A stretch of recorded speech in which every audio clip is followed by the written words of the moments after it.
Good morning, good evening, or possibly good night, all the way from the UK.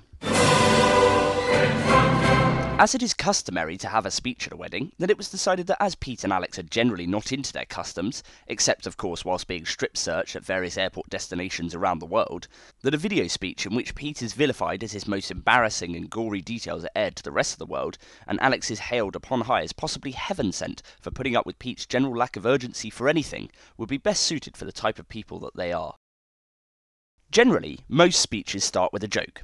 But as most of my jokes involve some form of taboo subject not appropriate for a wedding, I think it's best we move right along. My first memories of Pete have this uncanny resemblance to a B-movie horror film in which the main character is repeatedly bludgeoned around the head and is refused medical treatment by sadistic parents who couldn't be bothered to wait at the hospital, thereby putting the main character in serious jeopardy of at the very least serious parental abandonment issues, and at the extreme end of the spectrum, severe brain damage. Throughout this speech, you will notice various embarrassing pictures pop up of Pete throughout his years of being in this world. I can assure you that none of these have been doctored or photoshopped in any way. Without this sounding like some form of obituary or eulogy, some of my fondest memories of Pete are when working together during those times that Pete was trying to make enough money to fund another pair of shoes, as the stinking, fetid pair of shoes that is one of Pete's most memorable points had finally formed enough holes for the shoe to be technically more hole than shoe, and therefore could no longer be called shoes. As a small aside, it does say quite a lot about that person, that a most memorable point about them is the fact that their shoes could kill a yak from 300 yards away purely by an overpowering smell.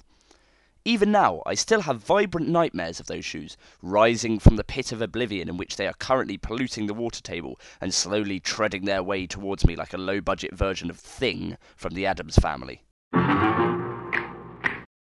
In particular, when thinking about working with Pete, the term Chuckle Brothers comes to mind.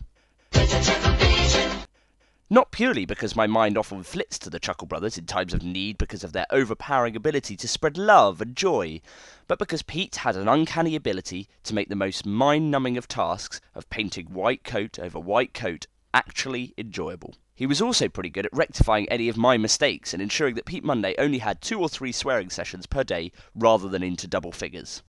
Pete's engineering ability, in particular his painstaking ability to be patient with even the most dull of construction tasks, began at an early age. I am of course talking about his building of model rockets.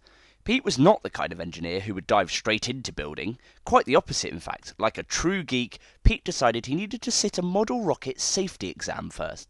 4 pages of meticulous and conscientious exam answers, such as the correct distance from the launch pad for ignition, the official launch warnings for any spectator, and the correct mounting procedure of each tail fin on the chassis of the rocket for perfect stability during flight. Unfortunately, all of this was in vain as he completely neglected to follow these procedures, almost killing Martin Bell in the process. Pete's list of achievements in the realm of pyrotechnics is infamous, including setting fire to the hedge in Martin's garden, and setting fire to the fungi at Blunt's barn, which subsequently set fire to the tree the fungi was attached to. However, Alex, Pete may not have divulged to you quite how far his pyrotechnic obsessions have taken him. From spending all day making a large pot of flash powder only for it to ignite so fast that the entire reaction was over within less than a second, to opening up every single firework in a big box of fireworks, lighting it and having to run away while shots from the Roman candles travelled up to 30 metres exploding over our heads. Pete has almost always been a brilliant brother to me, and I am really glad that he's found Alex, someone who is so fantastic and lovely.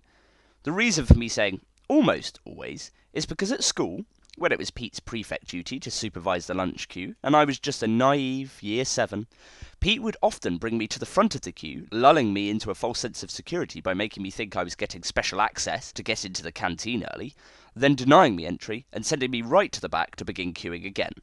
Hopefully, Alex has now put a stop to his evil ways.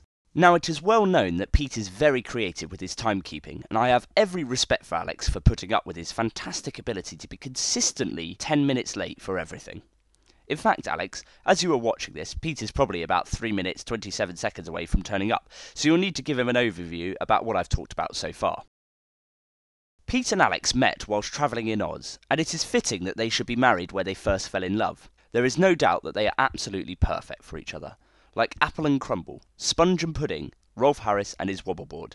You can decide who's going to be which at a later date. probably when there are no other people around.